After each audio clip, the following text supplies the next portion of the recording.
Alright, सो आज का दिन था 11th ऑफ जुलाई और मार्केट ने काफी बढ़िया सेलिंग दी है। हम इस दिन से बेसिकली बेरिश हुए पड़े थे और क्यों हो रहे थे, किस तरीके से ट्रेड करना था, ये सारी बातें हमने बहुत ही अच्छे से सारे एनालिसिस वीडियो में डिस्कस करी। बाय द वे, मैं रोज एनालिसिस वीडियो नहीं बनाता हूँ। जब कुछ इंपॉर्टेंट कंसेप्ट का यूटिलाइजेशन होता हुआ दिखता है मार्केट में, तभी मुझे लगता है कि एनालिसिस वीडियो बनाना मेरे लिए यूजफुल है, मतलब सामने वाले के लिए यूजफुल होगा, अदरवाइज कोई मतलब नहीं होता है। और जो सेलिंग एंटिसिपेटेड था वो आ चुका है, बट क्या टारगेट हिट हुआ? नहीं हुआ। क्या टारगेट हिट होगा? नहीं होगा, क्योंकि जिस तरीके से आज के दिन सेलिंग हुई है, इसमें बहुत क्लियर कट इंडिकेशन है कि अब और सेलिंग नहीं होने वाली। The selling is done. जितना होना था उतना हो चुका है। Now I am turning my view completely bullish. क्यों हो रहा हूं वो सारी बातें हम डिटेल में जानेंगे, और मंडे के लिए बेस्ट पॉसिबल सेटअप क्या होगा बाइंग साइड के मोमेंटम के लिए वो भी जानेंगे। और अगर यहाँ से बुलिश मोमेंटम नहीं है उस बाइंग में, तो कैसा होगा? क्या वो बाइंग मूव सिर्फ रिट्रेसमेंट होने वाला है या कंप्लीट ट्रेंड रिवर्सल होने वाला है? ट्रेंड मतलब ट्रेंड कंटिन्यूएशन होने वाला बाइंग साइड का, इस बात के बारे में भी हम बात करेंगे। फिलहाल मैं आपको 5 मिनट टाइम फ्रेम में बता दूं कि किस तरीके से सेलिंग हुआ है और क्यों ये सेलिंग सस्टेनेबल नहीं है।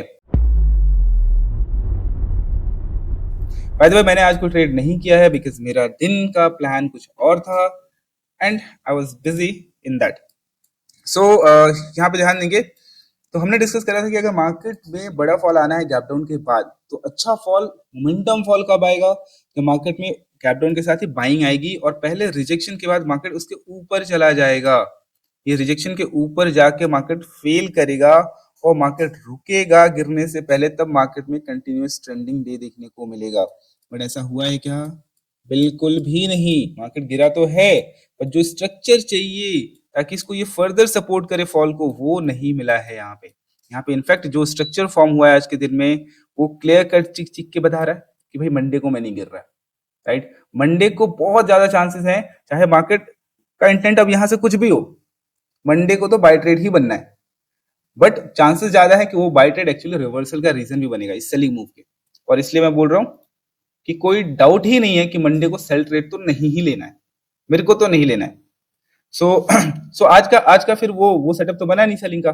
फिर आज के दिन को कैसे ट्रेड किया जा सकता है? तो आज के दिन को ट्रेड करने का बहुत ही सिंपल सा सेटअप है। ये बाइंग सेलिंग दोनों में एप्लीकेबल होता है। All you need to understand कि मार्केट में रिसेंटली स्ट्रेंथ किधर का है। तो रिसेंट स्ट्रेंथ मार्केट में डाउन साइड का, क्योंकि लोअर लेवल पे एक सेलिंग मोमेंटम के साथ मार्केट क्लोज किया था।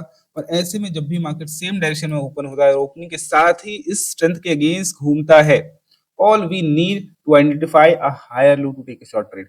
मतलब रिजेक्शन के बाद जैसे ही आपको सपोर्ट मिला, फिर सपोर्ट मिला, हो सकता है ये एक और सपोर्ट दे दे, जरूरी नहीं मतलब इसके काउंट पे डिपेंड नहीं करता। किसी भी हाई लो के ब्रेक पे होकर directly take a short trade. Strength is on the downside, closing नीचे हुई है, ओपनिंग भी गैप डाउन हुई और पहला मूव ऊपर हुआ है। Easiest setup to trade in easiest setup to have a continuation trade in the direction of forces जो अवेलेबल है ऑलरेडी चार्ट पे, राइट। बट प्रॉब्लम इसमें क्या है?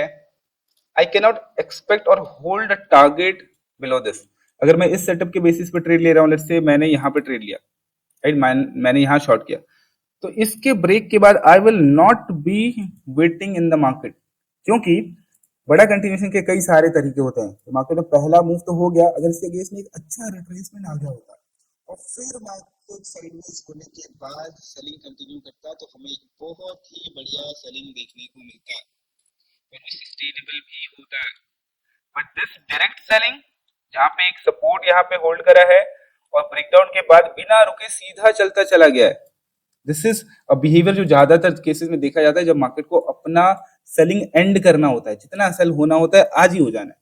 तो ये बिहेवियर यहाँ देखने को मिला है। और उसके बाद बहुत ही सिंपल सा बिहेवियर ये है, extremely volatile sideways market which shows the sign of accumulation at lower prices, और इसलिए यहां से मार्केट में वापस से अपना ट्रेंड फुल फोर्स के साथ रिज्यूम होने के चांसेस बहुत ही ज्यादा है। और अगर आप ध्यान दोगे तो रिसेंटली क्या हुआ था, इस वोलेटिलिटी के बाद जो कंटिन्यू हुआ था वो फेल हुआ था।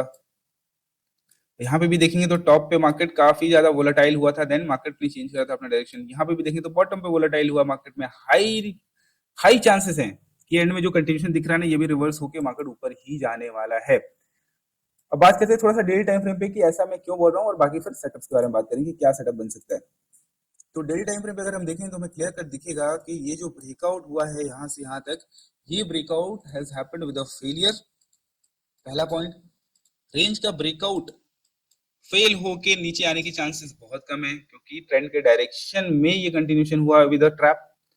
और हमने और भी कई सारे डिस्कशंस करे हैं रिसेंटली, राइट? उसमें हमने बात करा है रिटेस्ट ट्रैप के बारे में, जहां पे मार्केट क्या करता है कि जब सेलिंग शुरू होता है धीरे धीरे, तो पॉसिबिलिटी होती है कि ये अभी कंटिन्यू करेगा, ये खत्म नहीं हुआ है। तो जो भी अप मूव आता है उसके अगेंस्ट में एक अच्छा मोमेंटम सेल ऑफ देखने को मिलता है, जो क्या करता है, इस रिट्रेसमेंट को कंप्लीट कर देता है, and then market again resume करता है अपना trend. At the same time market ने क्या करा है, मार्केट ने पिछले ब्रेकआउट जो रेंज था उसके ब्रेकआउट एरिया के नीचे क्लोज किया है, which is called a retest trap. बहुत ज्यादा चांसेस है कि ये ट्रैप में कन्वर्ट होने वाला है, क्योंकि लोअर टाइम फ्रेम पे जो बिहेवियर है दैट इज वेरी क्लियर कि वहां से मार्केट अपना डायरेक्शन बदलने वाला है। और ये सारे बिहेवियर ना अलग अलग टाइम फ्रेम पे, अलग अलग स्केल पे होते रहते हैं। जरूरी नहीं कि हमेशा ये आपको सेम स्केल पे दिखेगा, सेम टाइम फ्रेम में दिखेगा, सेम ड्यूरेशन में दिखेगा। बट एक एग्जांपल मैं आपको रेफरेंस के लिए दिखा दे रहा हूँ, which is very clear, in structure wise बहुत क्लियर है।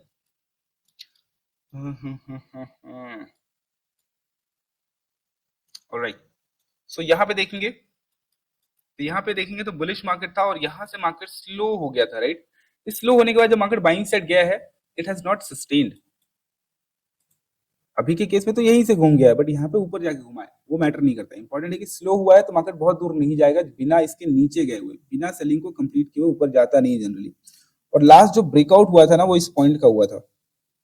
ये थोड़े से हायर स्केल पे है, बट स्ट्रक्चर रिपीट होता रहता है। तो यहाँ से मार्केट ने जो ब्रेकआउट किया था, ब्रेकआउट के बाद यहाँ पे रीटेस्ट पेंडिंग था, और मार्केट ऊपर ही सस्टेन करके बाइंग साइड जाके जब सेलिंग आया है, तो इस सेलिंग में मार्केट ने इसके नीचे क्लोज किया है, और उसके बाद यहाँ से पूरा का पूरा ट्रेंड वापस से रिज्यूम हो गया है। तो जो भी सेलिंग होनी थी वो इस दिन खत्म हो गई है। अब इस दिन के लोअर टाइम फ्रेम पे अगर हम देखेंगे, विच इज 26 ऑफ अक्टूबर, यहाँ पे चार्ट मैंने खोल रखा है, 26 ऑफ अक्टूबर। तो इस दिन क्या हुआ था, मार्केट ने अपना डाउन साइड का मूव कंटिन्यू किया था और सेकंड हाफ पूरा का पूरा साइडवेज निकाल दिया था, और क्लोज कहाँ हुआ था, ऑलमोस्ट लोअर लेवल पे। अभी क्लोज कहाँ हुआ है, ऑलमोस्ट अपने लोअर लेवल पे कंटिन्यूएशन दिखाने के बाद, राइट? और कैसा है, जो सेलिंग होनी है वो सुबह ही हो गई, और पूरा दिन मार्केट यहाँ पे क्या रहा, साइडवेज रहा। उस टाइम पे क्या हुआ, मार्केट जितना सेल होना था हो गया, पूरा दिन क्या रहा, साइडवेज रहा। ऐसे और एग्जांपल्स भी देखेंगे हम, और एग्जांपल भी देखेंगे, बट पहले इसको समझ लेते हैं कि ऐसा बाइंग हुआ तो फिर वो अच्छा नहीं होने वाला, फिर ऑप्शन ट्रेड को अच्छा सपोर्ट नहीं मिलने वाला। बट ऐसा होने के चांसेस बहुत कम है, क्योंकि ये सेलिंग बहुत छोटे स्केल पे हुई है, प्लस यहाँ से ट्रेंड कंटिन्यूशन की पॉसिबिलिटी बहुत ज्यादा होने वाली है। तो एक्सपेक्ट नहीं कर रहे कि इतना गंदा दिन होने वाला, बाइंग आने वाला है, बट हर तरह के बाइंग ऑप्शन बाइंग के लिए सुटेबल नहीं होता है। मतलब समझ में आया क्या बोल रहा हूँ? मतलब हर तरह का डायरेक्शनल मूव ऑप्शन बाइंग के लिए सुटेबल नहीं होता है। इसमें से एक डायरेक्शनल मूव ये है, this is not suitable for option buying. ये होता है ऑप्शन बाइंग के लिए सुटेबल, जहां पे मार्केट में एक अच्छा सेलिंग मोमेंटम आके घूमता है मार्केट। तो अगर मार्केट ओपनिंग से ही बाइंग साइड जाने लगा धीरे धीरे, तो इवेंचुअली कोई सेलिंग प्रेशर आया, उसके अगेंस्ट में बाइंग ट्रेड बन जाएगा, बट इस तरीके के बाइंग में आपको मोमेंटम अच्छा नहीं मिलने वाला है। तो या तो आप इसको ट्रेड मत करो, क्योंकि आने वाले टाइम में आपको बाइंग ट्रेड अच्छा मिल जाएगा। ट्रेड करना ही है तो भाई बड़े टारगेट यहाँ पे तो एक्सपेक्ट नहीं कर सकते, राइट? बट बड़े टारगेट कब मार्केट ऑफर करेगा, उसके सेटअप हम देखते हैं। And that is, first of all हमें चाहिए एक गैप अप। मतलब ये जो छोटा सा रेंज दिख रहा है ना, इसके ऊपर ओपन हो, कम से कम लास्ट जो स्विंग क्रिएट हुआ ना उसके ऊपर ओपन हो मार्केट। अब मार्केट ऊपर होने के बाद या तो बाइंग साइड जाएगा या तो सेलिंग साइड जाएगा, राइट? बट हम इंटरेस्टेड है सेलिंग साइड आने में, कि मार्केट या तो ओपनिंग से ही सेल हो जाए, या तो बाइंग साइड जाने के बाद एक सेलिंग मोमेंटम जरूर मिले। और इस सेलिंग मोमेंटम में इस बात का ध्यान रखना कि जो भी एंट्री सेटअप हम ढूंढ रहे हैं वो इस लो टेस्ट होने से पहले ही क्रिएट हो जाए। तो देखो किस तरीके से क्रिएट हो सकता है। सबसे सिंपल सिंपल तरीका है कि आपको लोअर हाई ढूंढना है और उसके ब्रेक पे आपको ट्रेड लेना है। बहुत ही सिंपल है, चाहे मार्केट नीचे आ रहा हो, चाहे मार्केट नीचे आ रहा हो, आपको कोई भी रिजेक्शन दिख जाए और नीचे आके जब ये ब्रेक करे तो आराम से ट्रेड ले लेना है। बहुत ही बढ़िया डे आपको देखने को मिलेगा यहाँ पे, बहुत ही अच्छा। और एटलीस्ट 3 मोमेंटम के लिए कम से कम वेट करें एग्जिट के लिए। एक स्ट्रॉन्ग बाइंग दिखेगा, फिर रिट्रेसमेंट दिखेगा, फिर स्ट्रॉन्ग बाइंग दिखेगा, फिर हो सकता है साइडवेज दिखेगा, और फिर जब तीसरा स्ट्रॉन्ग बाइंग मोमेंटम आएगा, that is when we can plan our exit. और इस तरीके से you can achieve a really good risk reward. अगर मार्केट को देना हुआ तो मार्केट 1:10 1:15 भी दे देगा बड़े आराम से। और दूसरा तरीका है, अगर मार्केट बाइंग साइड ही जाता है तो फिर मार्केट आएगा, मार्केट नीचे आएगा, लोअर हाइज बनाएगा और अपने डे लो के नीचे जाके अगर कोई भी सपोर्ट के बाद रिजेक्शन फेस करता है, उस रिजेक्शन के ऊपर we will get again a really good trade. But वो डे लो के नीचे से घूमेगा तो बहुत ही अच्छा मोमेंटम मिलेगा। मतलब ये जो सेलिंग आ रही है इसमें ये लो टेस्ट नहीं होना चाहिए। बस हमारा मेन कंसर्न ये है कि गैप अप के बाद गैप अप सस्टेन करना चाहिए, इस लो तक सेलिंग नहीं आनी चाहिए, तो हमें अच्छा ट्रेड मिल जाएगा। तो कुछ एग्जांपल देख लेते हैं इसके। पहला एग्जांपल ये है। ये क्यों देख रहे हैं हम? क्योंकि इससे पहले तो मार्केट सेलिंग फ्लो में था, मार्केट सेलिंग फ्लो के बाद धीरे धीरे बाइंग फ्लो में आ गया था। बट यहाँ पे देखेंगे इस अप मूव के अगेंस्ट में मार्केट में सेलिंग फिर से शुरू हो गई थी और इस सेलिंग में मार्केट में बड़ा कंसोलिडेशन नहीं है, बट अगले दिन पूरा मार्केट कंसोलिडेट करा। तो we needed a selling move and a small consolidation behaviour and a gap up. तो this example is also suitable. अब यहाँ पे देखेंगे तो मार्केट ओपनिंग के साथ बाइंग साइड गया पहले, बाइंग साइड जाने के बाद मार्केट सेल ऑफ होना शुरू हुआ है और नीचे आने के बाद जो भी रिजेक्शंस दिख रहे हैं आपको, लोअर हाईज मार्क करते जाओ। जैसे ये लोअर हाई है, ये लोअर हाई है और एक छोटा सा लोअर हाई यहाँ पे भी है, एक छोटा लोअर हाई वैसे यहाँ पे भी है। तो आप सेफ साइड एंट्री लेने के लिए क्या चाहिए आपको? लोअर हाई हम क्यों ढूंढ रहे हैं? ताकि इंपॉर्टेंट रेजिस्टेंस लेवल मार्क कर सके एंट्री के लिए। फॉर एग्जांपल यहाँ पे जब ये लोअर लो बन गया तो this becomes a valid resistance, इसके ब्रेक पे एंट्री किया जा सकता है। बट यहाँ पे एक रिजेक्शन के नीचे एक और कैंडल बन गया तो this becomes a valid entry, valid resistance. क्योंकि इस बाइंग में यहाँ तक नहीं आया, रिजेक्ट हुआ है, तो इस बाइंग के टूटने पे we can define the entry condition. क्योंकि ये टूटेगा तो nearest swing low we can take as our stop loss, right? तो इस तरीके से हम एंटर कर सकते हैं। क्या देखना है कि बाइंग आए चाहे सेलिंग आए, इस सेलिंग में मार्केट इस लो से पहले ही किसी लोअर हाई का ब्रेक करे, that will be the entry condition, और नियरेस्ट स्विंग लो का स्टॉप लॉस लेके we can hold for a really big momentum target, right? जिसपे हम कम से कम 3 वेव का वेट करेंगे to complete this buying move, ताकि हमारा रिस्क रिवॉर्ड अचीव हो सके। इसके अलावा क्या हो सकता है? इसके अलावा हो सकता है सिमिलर सिचुएशन यहाँ पे। यहाँ पे ऑलरेडी ट्रेंड नेगेटिव था, बट इससे पहले मार्केट थोड़ा बाइंग फ्लो में आ रहा था, बट मार्केट में एक बड़ी सेलिंग बिहेवियर दिख रहा है आपको, and then market went to sideways, right? यहाँ पे भी मार्केट में गैप अप ओपनिंग हुआ है और लो टेस्ट नहीं हुआ है, बट यहाँ पे मार्केट डे लो के नीचे भी नहीं आया है। तो क्या कर सकते हैं? कुछ नहीं कर सकते हैं। मार्केट में अगर हायर हाई बन गया है तो भी it is a sign of strength. अब अगर सेलिंग मोमेंटम आता है, बड़ा सेलिंग मोमेंटम आता है, उस केस में जब बाइंग बिहेवियर आएगा तो फिर आप लोअर हाई का वेट करो। उस किसी भी लोअर हाई के ब्रेक पे you can take a bullish trade. Difference क्या है मैं आपको फिर से बताता हूँ। अगर यहाँ पे बाइंग में मोमेंटम के साथ नीचे आ जाता है तो भी आपको लोअर हाई ही ढूंढना है। किसी भी लोअर हाई के ब्रेक पे you'll get a big target वाला ट्रेड। फायदा इसमें क्या है कि ये काफी लो के पास से आके घूमेगा तो वहां पे रिस्क और बड़ा अचीव करने का मौका मिलेगा। पर ठीक है, यहाँ पे भी मार्केट ने अगर देखो, यहाँ पे आपको लोअर हाई वैसे मिल गया है, आप यहाँ पे भी एंट्री ले सकते हो, ऐसा कोई दिक्कत नहीं है। बट प्रॉब्लम क्या होता है कि अगर डे लो के नीचे नहीं आके घूमता है ना, तो वहां पे फिर मोमेंटम इमीडिएटली नहीं मिल पाता है। अगर इमीडिएट मोमेंटम वाला मूव होना है तो जनरली बाइंग के बाद मार्केट डे लो के नीचे एटलीस्ट आएगा और फिर किसी लोअर हाई का ब्रेकआउट करेगा। तो यहाँ पे सेलिंग में लोग थोड़े से ज्यादा फंसेंगे, इसलिए बाइंग का मोमेंटम सबसे अच्छा होगा। बट यहाँ पे क्या होता है, ओपनिंग से ही ये बाइंग साइड ही चला गया तो सेल साइड ज्यादा लोग बैठते नहीं है, मॉर्निंग में ही बाइंग यहाँ पे दिख गया तो फिर इमीडिएट मोमेंटम आपको नहीं मिलेगा। तो अगर मार्केट ओपनिंग में ही बाइंग साइड कंफर्म करता है तो फिर एक मेजर रिट्रेसमेंट आने के बाद ही हमको अच्छा ट्रेड मिलेगा। मेजर रिट्रेसमेंट मतलब एक सेलिंग का कंटिन्यूएशन होता हुआ दिखेगा आपको कि सेलिंग आया, उसका कंटिन्यूएशन हुआ, देन सपोर्ट एक्टिविटी होने के बाद जब लोअर हाइज बनेंगे तो फिर आप एंट्री करोगे। तो यहाँ पे अगर आप एंटर नहीं करो तो एक सेलिंग आ जाने दो, फिर जो बाइंग बिहेवियर दिखेगा उसमें जो लोअर हाइज बनना शुरू होगा वहां पे आपको बढ़िया ट्रेड मिलेगा। तो this is also very good setup for a good buying trade. यहाँ पे भी मोमेंटम अच्छा मिलेगा। क्यों? क्योंकि यहाँ पे सेलिंग अच्छा आ गया है, इसीलिए इसमें मोमेंटम अच्छा मिलेगा। अगर सेलिंग अच्छा नहीं आएगा ना तो मोमेंटम अच्छा नहीं मिलेगा, जैसा कि हमने लास्ट एग्जांपल में देखा था। अगर अक्टूबर वाला एग्जांपल हम दोबारा से देखें, यहाँ पे भी मार्केट गया है, यहाँ पे भी हायर हाइज के फॉर्मेशन में जाता गया है, बट आपको बाइंग के ट्रेड तब तक नहीं मिलेंगे जब तक आपको बड़ा सेलिंग नहीं दिख जाता। और बड़ा सेलिंग जितना होगा उतना अच्छा अपसाइड का मोमेंटम मिलेगा। और यहाँ पे देखोगे ना, इस तरीके में मोमेंटम फिर बाइंग साइड का उतना अच्छा मिलता नहीं। बट यहाँ पे क्या होता, इस बाइंग के बाद अगर ये सेलिंग पहले कंटिन्यू हो जाता नीचे और फिर बाइंग आता और फिर लोअर हाइज वगैरह मिलता तो हमको बड़ा मोमेंटम मिलता। बट यहाँ पे क्या है, मार्केट ऊपर गया, एक डिप देके तुरंत ही रिकवर कर गया, तो यहाँ पे सेलिंग कंप्लीट हुई नहीं और इसलिए अपसाइड का मोमेंटम को अच्छा नहीं मिलेगा। समझ रहे? ओके। अब मैं बोल रहा हूँ कि अगर चाहे मार्केट को ऊपर जाना हो चाहे नहीं जाना हो, मंडे को बाइंग ट्रेड ही मिलेगा। वैसे तो पॉसिबिलिटी बहुत हाई है कि मार्केट को ऊपर ही जाना है यहाँ से अब, बट मान लो नहीं जाना है, मान लो मेरे से गलती हो गई एनालाइज करने में, तो क्या करेंगे?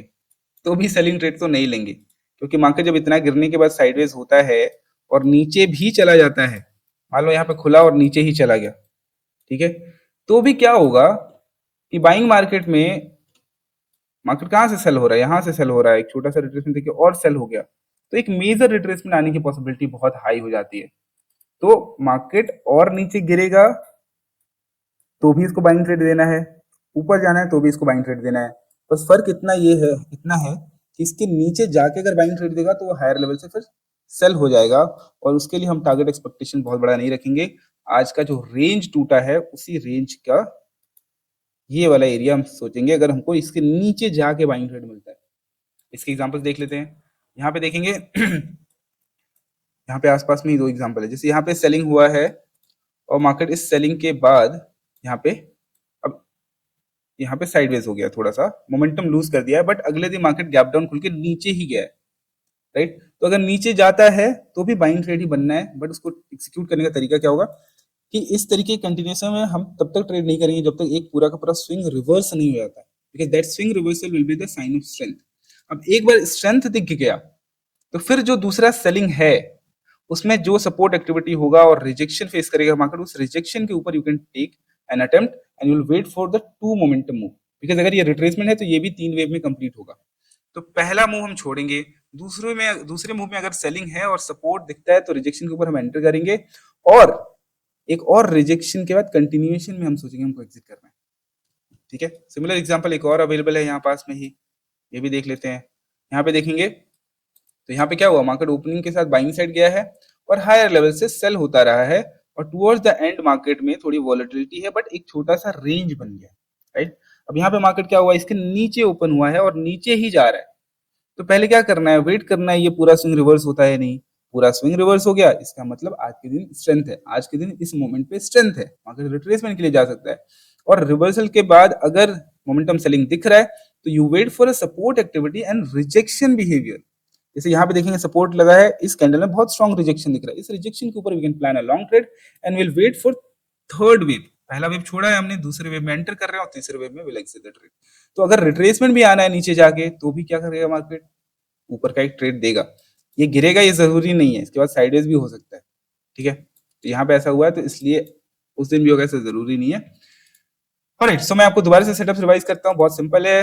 अगर मार्केट में गैप अप ओपनिंग होती है या गैप डाउन ओपनिंग होती है, उस बोथ केसेस में हमें बाइंग ट्रेड लेना है। अगर गैप डाउन होता है तो नीचे से एक वेव के रिवर्स होने का वेट करेंगे, फिर जब मोमेंटम सेलिंग आएगा उसमें सपोर्ट एक्टिविटी दिखेगा, और रिजेक्शन के बाद जब मार्केट ऊपर निकलेगा will take a bullish trade and will wait for one continuation before we make our exit. Most probably ये यहाँ तक आ सकता है, इस एरिया तक मार्केट आ सकता है, बट ये रिट्रेसमेंट ट्रेड होगा, नीचे कंटिन्यू होके हुआ है तो हो सकता है हायर लेवल से फिर से सेलिंग आए, बट मुझे नहीं लगता कि ये पॉसिबिलिटी बनने वाली मार्केट में। जो हाईएस्ट चांसेस हैं वो है ये कि मार्केट्स के गैप अप ओपनिंग के बाद इस लो को टेस्ट नहीं कर पाएगा, और टेस्ट नहीं कर पाया और मॉर्निंग में ही पहला मूव सेलिंग का हुआ तो बेस्ट है, सिर्फ आप लोअर हाइज मार्क करते जाओ, जैसे कोई लोअर हाई ब्रेक होगा you can take your entry, और यहाँ से बहुत स्ट्रॉन्ग मोमेंटम होगा और बड़ा मोमेंटम होगा और ऑप्शंस फटेंगे ऐसे केसेस में।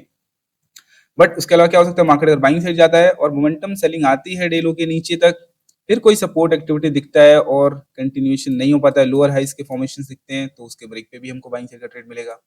तीसरा केस क्या हमने डिस्कस किया कि अगर मार्केट में हायर हाई के फॉर्मेशन में मार्केट बाइंग साइड जाने लगा तो will wait for a major selling जो कंटिन्यू हो पहले नीचे, एंड देन सपोर्ट एक्टिविटी में हम लोअर हाई देखेंगे और ऊपर देखेंगे, राइट। तो हमें सेलिंग चाहिए अच्छे बाइंग के लिए, बिना अच्छे सेलिंग के अच्छा बाइंग नहीं मिलेगा। नहीं आया अच्छा सेलिंग तो क्या होगा, फिर वही ऊपर नीचे साइडवेज करते, ऊपर तो जाएगा लेकिन मोमेंटम नहीं रहेगा, फिर हमको मोमेंटम अगले दिन शायद मिलेगा। समझ में आया? I hope I am clear. तो मेरा व्यू कंप्लीटली बुलिश है यहाँ से मंडे के लिए, और अगर मंडे को ये लो टेस्ट नहीं हुआ तो फिर लॉन्ग टर्म भी बुलिश हो जाना है, कोई दिक्कत नहीं है, कोई डाउट नहीं है। समझ में आया? आई होप आपको ये सारी बातें समझ में आ गई होंगी, और कुछ समझ में आ गया है तो भी लिख दो, कुछ नहीं समझ में आया तो भी अपने कमेंट्स में लिख दो क्या डाउट है। Alright, see you in the next video, bye bye.